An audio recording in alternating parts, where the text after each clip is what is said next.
Okay, I said during Happy Dollars that you're in for a treat. So I was inspired to invite Keith to address us today because I saw his presentation for the Bar Association, and it was quite amazing.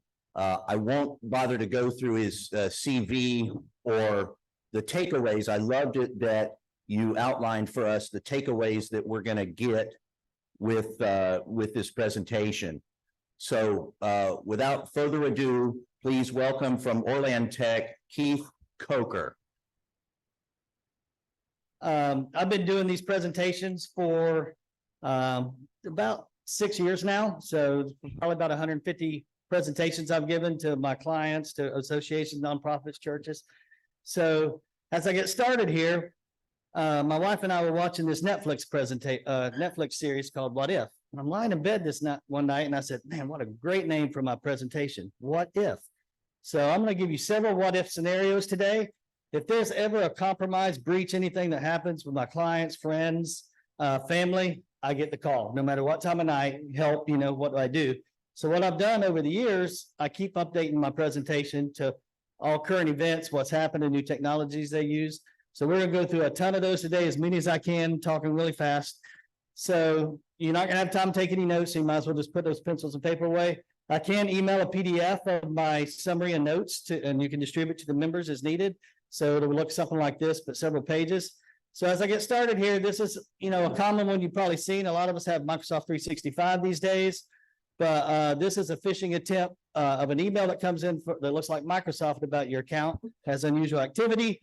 All they want you to do is click on one of those blue hyperlinks, and then they'll ask you for your credentials, and they'll look just like Microsoft's 365 site. If you do that and the hacker gets your credentials, so please use multi-factor authentication. A lot of them go to text messaging. We do not recommend text messaging anymore. Use the Microsoft Authenticator app. They do a reverse push with number and stuff and geo description. So it's a much better product. But what I want to point out here is note how they put the IP address, the location, the platform. They're just trying to build your trust, right? That's all they want you to do to make it look legit. So please never click on this link. Just go straight to the site and make sure everything's okay. Never click on any hyperlinks. We see a ton of them with Apple, the gift cards. I'm sure you've seen some of these.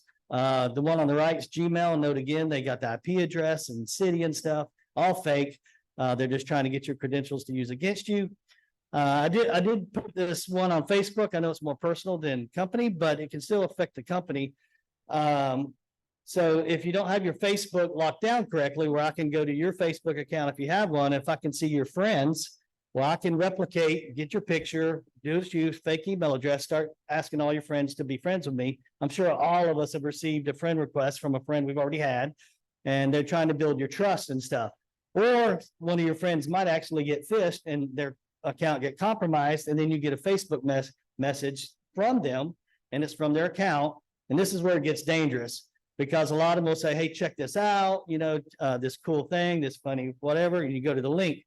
Well, back when the pandemic started, I got a Facebook message from one of my friends that said, go check out this website. It's got all the latest coronavirus statistics at it. And back then, this was March of 2020. This is when it was really starting to explode. Man, I almost clicked on it and I know better. And what if, right? So the first sign was, well, this was a guy I graduated high school with. I hadn't heard from in like 20 years. And all of a sudden he's sending me a Facebook message, right? That's your first sign. But it could have been somebody I communicate with. So you never click on these links. So at my company, we can click on anything, open files, see what they do in a secure environment. So I sent this to one of my engineers. I said, see what this link does. It was to corona-virus.map.com. It's in the red circle. And it pulled up Johns Hopkins website. And you can put in Orlando, Florida, look at all the statistics, real time going. I'm like, that's really odd. Then we noticed in the background, it was putting a keylogger on your system. So at the time, what we found out was Johns Hopkins allowed anybody in the world, what they call an API, to use their website so they could spread the statistics out as fast as they could, what was going on. And hackers love to take advantage of current events. So I reached out to my friend, not a message because he'd been compromised. I called him, and this had been sent out to 380 people. So the goodness of my heart, we wrote a script that would go through, look at their computers, and removed the keylogger, and 18 of them had a keylogger running on their system. So anything you type from that point on, your bank passwords, your login to your work, all that, the hacker was getting all that information every single day, every Word document, Excel, everything you type. So, you know, as all these emails come in, we've all seen phishing emails, fake emails, you know, going to CEO, buy gift cards, whatever it might be. You know, we tell our clients and stuff, please slow down and look where the email's coming from. Because what the hackers will do, I actually, my CFO received an email from me a few years ago, and it was from OR1 Antech. So the hacker actually went to GoDaddy and paid $25 and registered that domain to do a personal attack against us, wanting a $5,000 transfer. So as you go down, you know, like Anthony there, they can take a letter out of your domain name. If you go down, like if you have the letter M in your domain name, that's the most common one hackers use. They change that to an R and an N. And when you're reading that, your brain just reads right over. You never see the R and the N instead of the M, especially with the font or on your phone. So be very careful.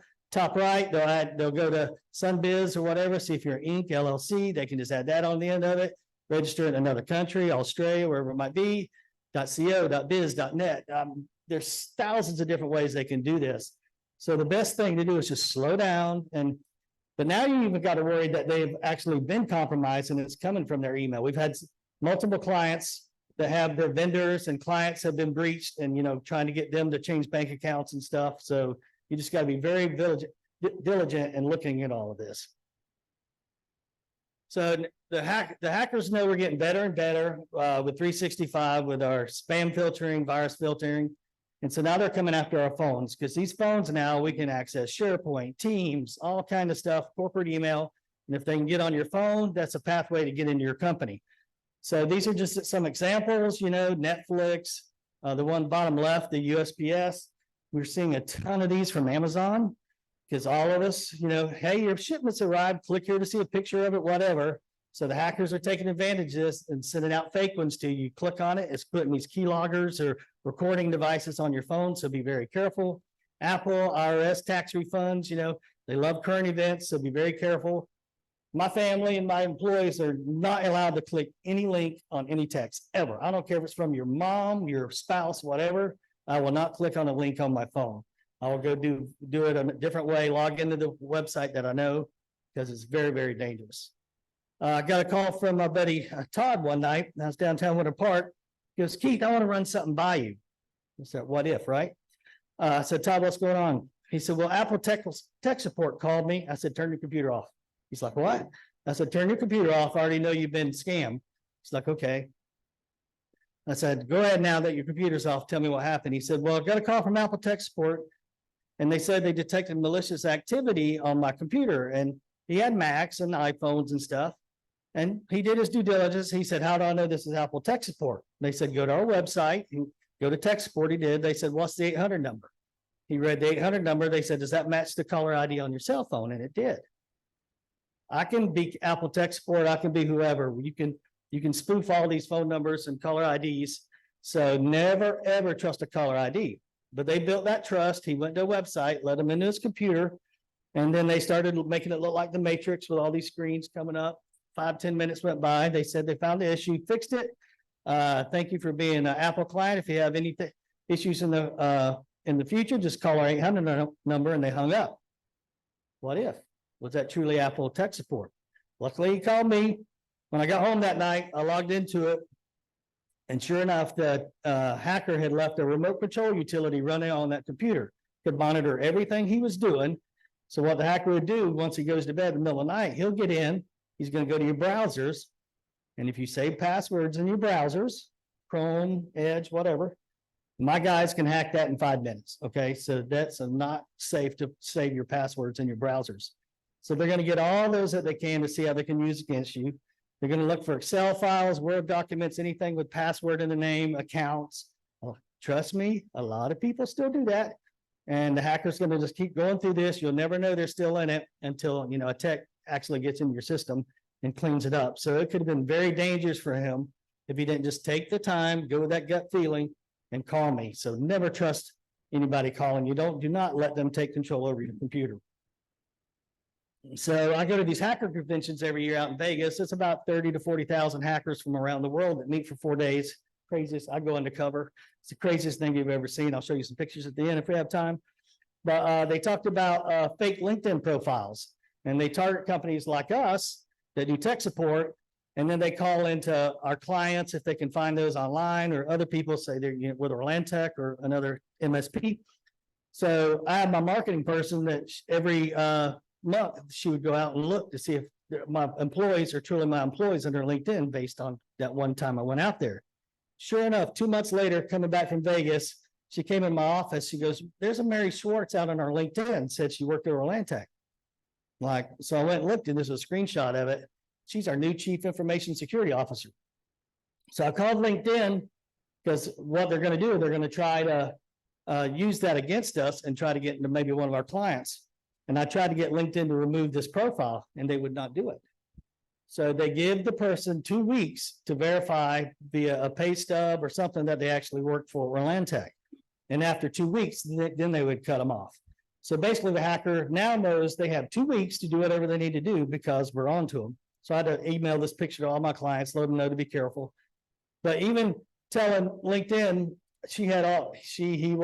whatever the hacker was, said grew up in Miami, went to the University of Miami, everything for all of you college football fans. If you look up there, she's got the logo of Miami University, which is Ohio. But LinkedIn, even with that false information, you know, they would not remove it. So I don't care what industry you're in, that's not a bad practice to have, just to take a look, you know, every once in a while, make sure you do it. So I was speaking at a cybersecurity convention a couple of years ago, and I was telling a story about my uncle. Some of y'all asked me where I'm from, with my country accent, a couple hours south of here. Grew up in a farming community. But my uncle, he got fooled like my buddy did. He let the guy into his computer. And he called me the next day to help him. Yes, I'm from the country. He's like, "Well, it's too late. I already took my computer out. I shot it with a shotgun, and I threw myself phone in the water. And I'm starting over." I'm like, "Oh, you didn't have to do that." But he was so upset. You know, how he got fooled. He goes, "Keith, every Thanksgiving and Christmas, I've heard story after story after story, and I still got fooled." And I was telling the story at the cybersecurity convention. And the guy sitting next to me on the panel said, "Keith, I want to stop you for a second." And this guy, he worked for the intelligence agency in the government, and he was tasked for a couple of years studying the Iranian hacker groups. And he said, "Keith, do you have salespeople?" I said, "Yes." He said, "Do they have quotas?" And I said, "Yes." He said, "What happens if they don't meet their quotas?" I said, "Well, eventually I'll release them. They can not go hit quotas elsewhere." He said, "Exactly." He said, "We have undercover video. There was a 5-story building, about 100 hackers per floor. A lot of them have to work there against their will. And the terrorists are using these to fund terrorist activity." He said, "We had a guy on the inside. We had video from a building down the street. And they brought this one guy outside. All 500 employees had to get around him, and they decapitated him in front of all the employees as motivation to hit the quotas.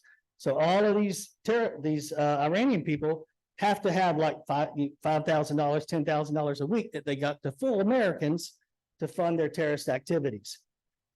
And he said, "We've got pictures. They brought their daughters in and whipped them, and their wives, whatever, as motivation." And he said, "You know, we're no longer dealing with the kid in the basement in the hoodie." Okay, yeah, it's still 5-10% of it. We get that. But it's all these terrorists, cartels, drug trafficking, sex trafficking.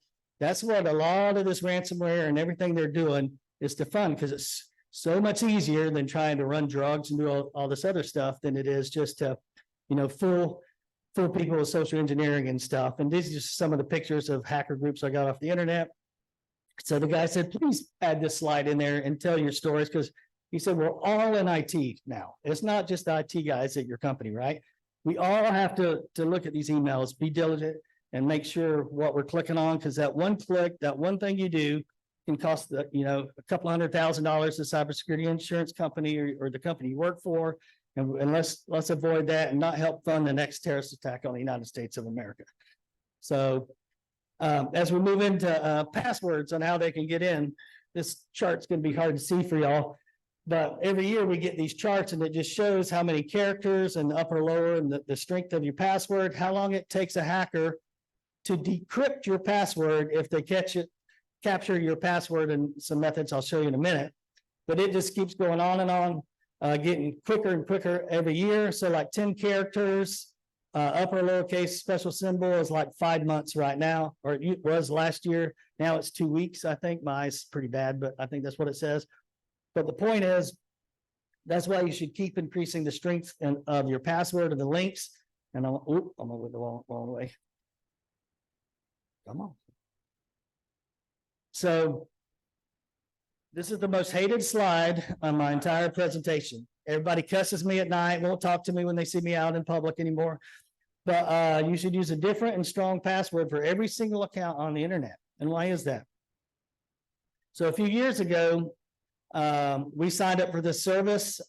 This allows us to be hackers and makes our job extremely easy. So this company has several hundred employees. All they do is scan the dark web for domain names and anyone that's associated that and known password breaches with it. So like you was mentioned earlier, the LinkedIn breach that happened, right? So if my password that I use for LinkedIn, I also use for my bank account, my corporate account, whatever. Well, hackers have that information now. With this service, I can search any company I want at any time. I can put, we can monitor it, like our clients are all in there, and it sends us daily emails if any known compromises have been done, that we can let them know to change their passwords.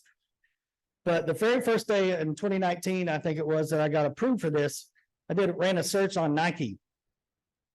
I guess they're in the news or so. I just wanted a big company to see what I could find. This was one page of about 50, 60 pages at least of credentials that I had with Nike domains. That doesn't mean I could get in Nike's corporate headquarters, but they use these at some other website on the internet, right? Now, all I got to do is go to the dark web, put in these credentials, and I can pay like $5 or $10, and it'll try logging in to like the top 5,000 websites on the internet.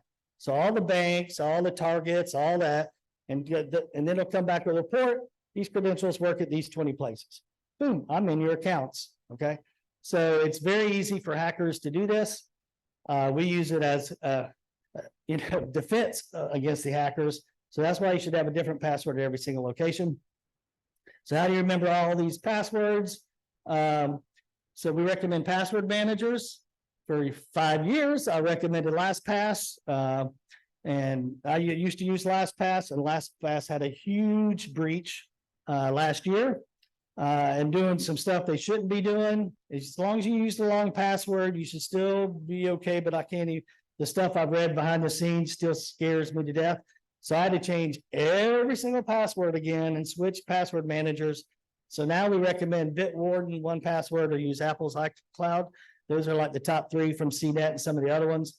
Bitwarden is one of our favorite. It's really good. You put that app on your phone and your browser extensions. All you gotta do is remember one long password, and they'll do everything else for you. You can have 40 character passwords, and it'll populate and do everything for you. I do tell people, anything dealing with money, I still do not trust anybody knowing what I know. So one thing you can do, if you still can't remember through some trick, you can still put it in here, but append like a 4-digit code to it that only you know. So even if the hackers capture some way your database and stuff, they try to log in, it's still not going to work. Only you will know that 4-digit code that you append to it once it goes on there.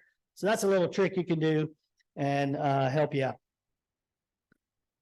So how do you remember long passwords? What's really cool now is a space is a special character. So no longer do you just have to have these long string with ampersands, pounds, and all this stuff.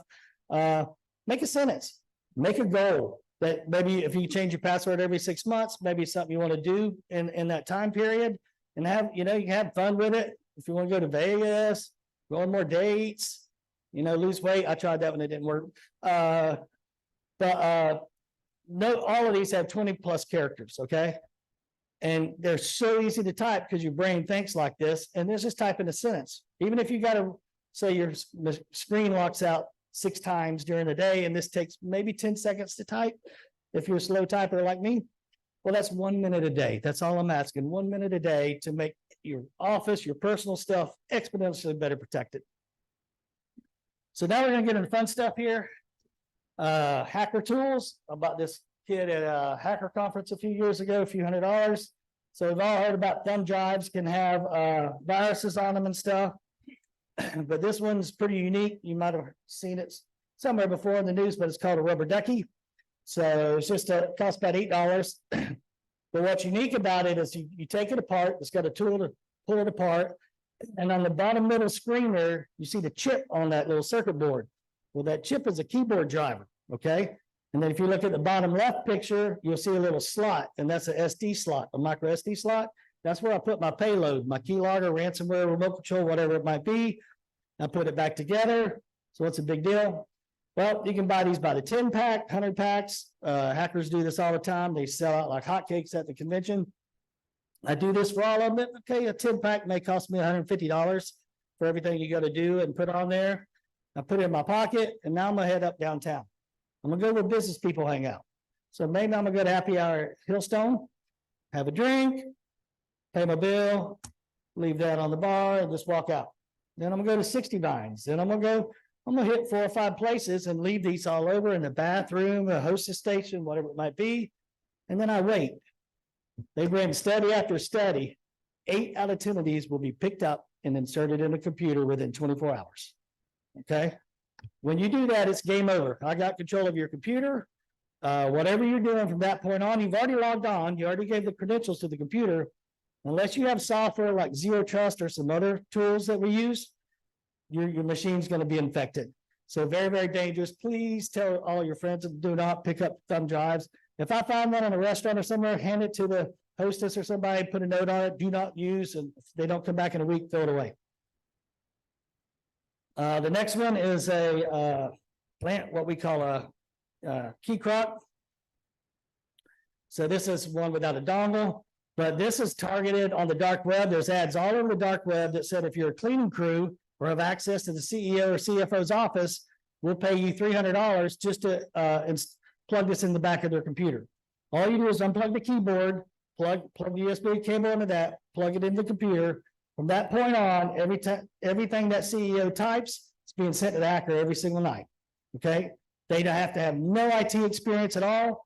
Just access behind the computer and plug it in. When's the last time you pulled the computer out from behind your desk and seen what was plugged in it? You might be surprised. So, but make sure your cleaning crew is reputable. And if you got a server room, they can put it on the server and all as well. Very dangerous. It's more target attack. This is OMG cable. It came out a couple of years ago. So what they do with this, at the hacker convention, they were telling us about it.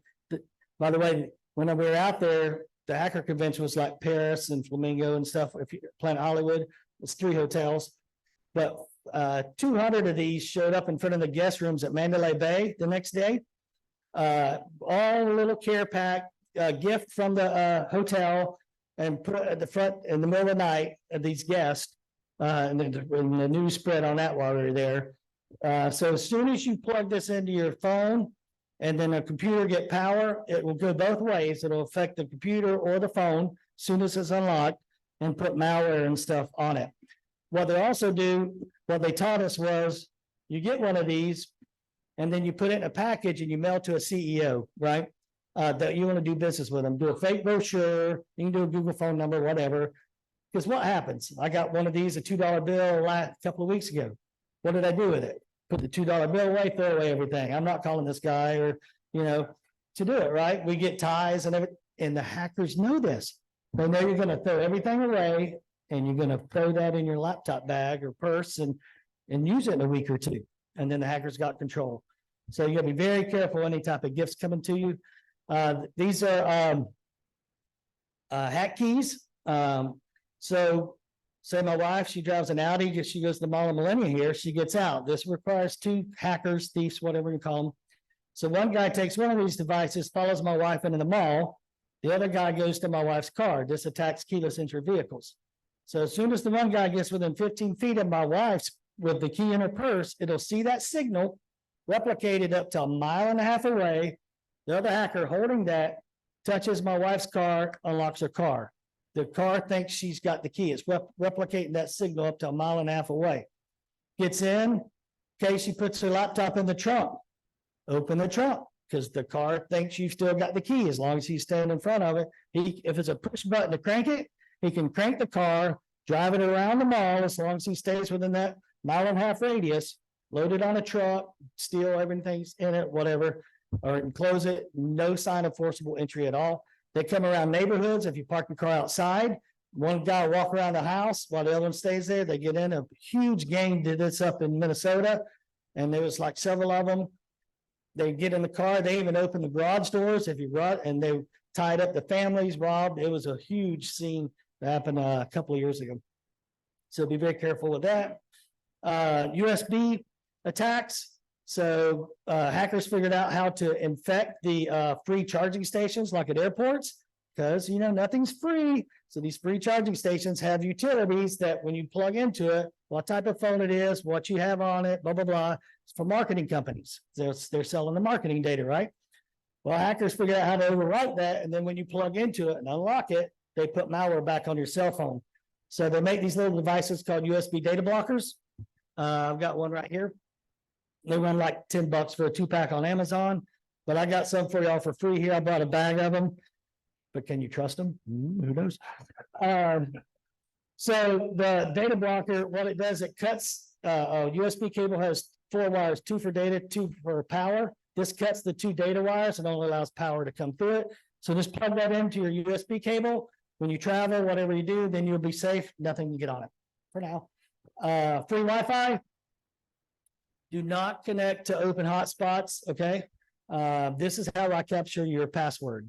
So let's say the bottom there, Starbucks. I'm in the corner way over there with I'm gonna have a suit on with my laptop. I connect to their Wi-Fi, and then I plug this device in. It's called a Pineapple. So it comes with software that's loaded on my laptop. It will replicate Starbucks splash screen, whatever. You won't do anything illegal. And we're going to use their Wi-Fi. Well, I replicate that on my laptop, and then I rename it Starbucks Free, Starbucks Wi-Fi, Open Hotspot, whatever I want to name it. And then I wait, and you come in there and you sit there, and then you connect to me instead of them. Everything you do from that point on, I'm capturing and I'm recording. Now, the good news is most of that's encrypted because websites HTTPS, that means it's encrypted. If you just go on the HTTP website, you might as well be writing it on a piece of paper for me because I'll steal everything. But most things are HTTPS. So say you log into work.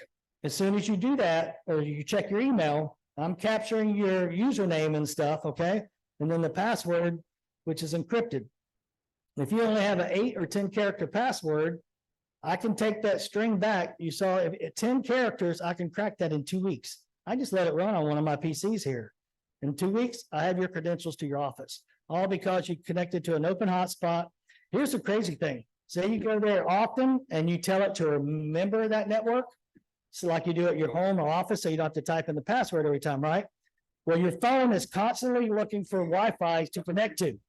So say you drive through Starbucks, your phone's in your purse, it's wanting to connect to it. I name it the same thing as Starbucks. It connects to me as you go through there, okay?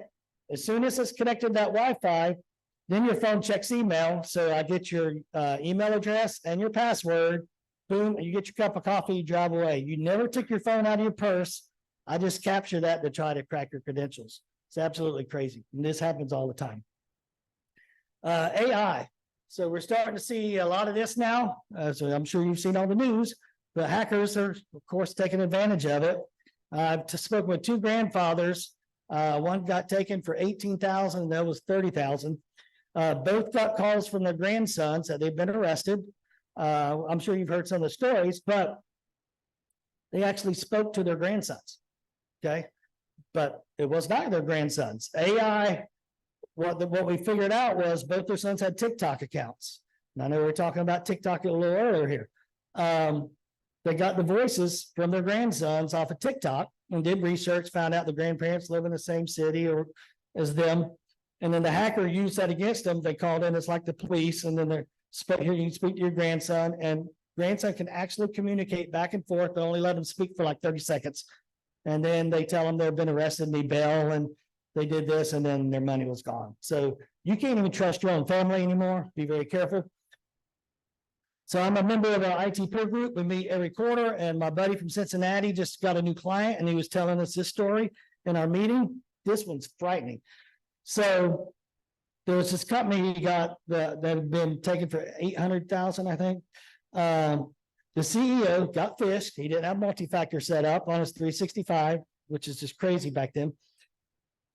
The hacker got in to his account for over 2 months, watched everything he did, who he banked with. From there, he got into his phone system, recorded his voice, set up an AI site as the CEO's voice, told the phone system, got all the bank info, got their phone numbers. If a phone call came in from any of those caller IDs, it routed it to fake Google phone numbers that the AI was trained to answer and respond to. He put in an $800,000 wire request, transfer, whatever it was. The bank did their due diligence, called the CEO. The CEO, through the AI, approved the wire transfer, what it was, had a conversation with the banker, and they lost the money. But he actually listened to the phone call with the AI talking to the banker.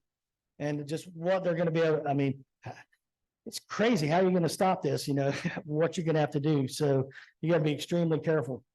How much time do I got left?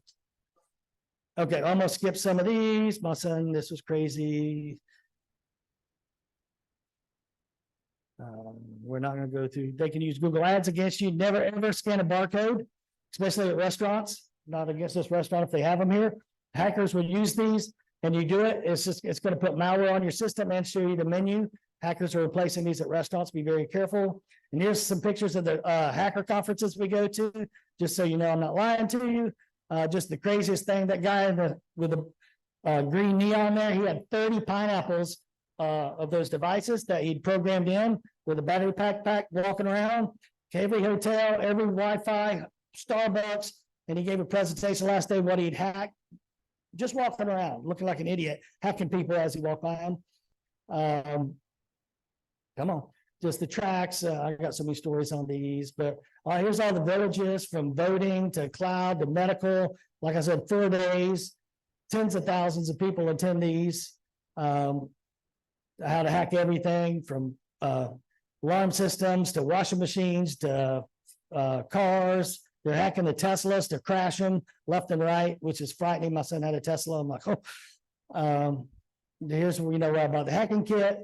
And then the very last thing, you know, this was at the last conference. They're coming after these, okay? We all have them. And what do these have on both sides? Cameras, right?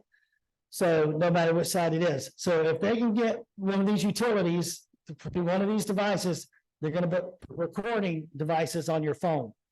And what the scam's going to be, they're going to record you in different situations. Like, you know, I've got to keep my phone by my bed because if my text call me a client in the middle of the night, I got to rally the team, start working. I got elderly parents. So start covering these your cameras and stuff if you keep them in your bedroom, or I'm sorry, but if you take them to the restroom, reading social media and stuff, if they've been breached, they're recording these situations.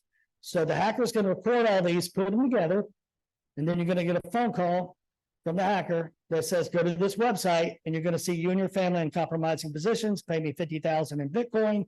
We're releasing these to every contact on your phone. They've got all your contacts because they've been on your phone. What are you going to do? Okay. It's really coming down to that. They know this is the next big level attack for them to make money. So please, you know, tell your kids and all, these phones are the next level wave of attack that's going to hit us. And I don't want you to be compromised and have to be put in that position. So, you know, if you learn nothing else from this today, just stop and say, what if? So, good question. All right, A couple quick questions. Yeah. where'd I get some power there? Thank you, Keith. That was awesome. You scared the hell out of us and me again. Yesterday in the news, the name drop feature of Apple, where if you get your phone near somebody else's iPhone, you can exchange contact information. So the police were actually terrified about this, but a cybersecurity expert was interviewed and said it's a nothing burger. What do you say about this name drop feature? Because my family has all iPhones, and I want to warn them if you think I should. I don't think the name drop feature is that big a deal either. I mean, anything can be used against you and it's going to get worse and all. And people ask me all the time about IoT devices, smart TVs, Alexa, all this, right? I've got Alexa in my house and I'm an IT guy and worried about everything. But I take protections, like I've got them on a separate network than what I have my work computer and home computer on. So even if those devices are compromised, they can't jump over to this. So I don't want people just to freak out and disconnect from everything, go back to paper and all. We all got to live in the world we live in. So you just got to weigh it yourself. You know, if they got on my phone, you know, it would be bad. So I'm not going to do it. But, you know, I haven't read a lot about it. Okay. Everybody's forcing you now to use credit cards. I couldn't even pay parking without a credit card.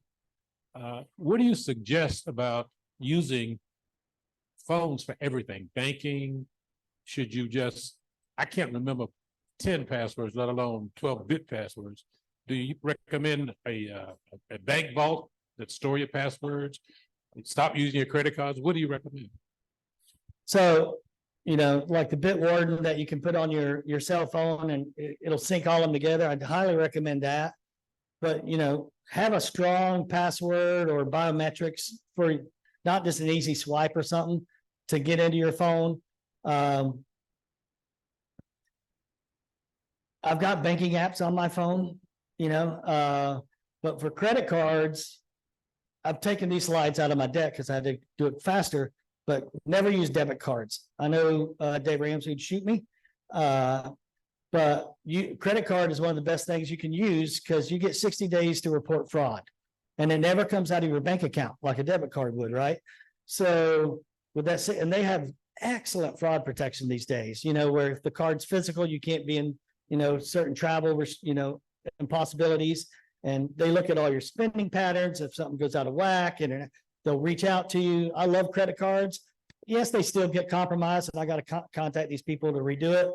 But I mean, my family's not allowed to use debit cards and stuff anymore. So have a couple of credit, and they now have if you go to credit cards, they'll give you an additional credit card number to use tied to that for like online accounts. So even if this one gets compromised at a gas station or something, you never have to go to all these sites and rechange your credit card. Only use those for all your online recurring expenses, and this one for when which is a really cool feature now, that you don't have to spend hours, you know, contacting all these people to change it.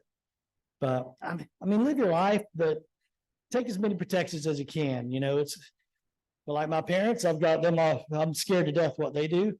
So they don't have online banking and stuff, but they don't need it, you know, at their age. So you got to weigh the risk and rewards. Thank you very much. And one last thing, I do these for free. This is kind of my marketing, but plus I love it. I love the Go Giver and all like Rotary Club does, giving back to community. That's one to make, because if I can just stop one of you from losing a couple $100,000, it was worth it. But if you have other associations, groups, companies, I do these for free.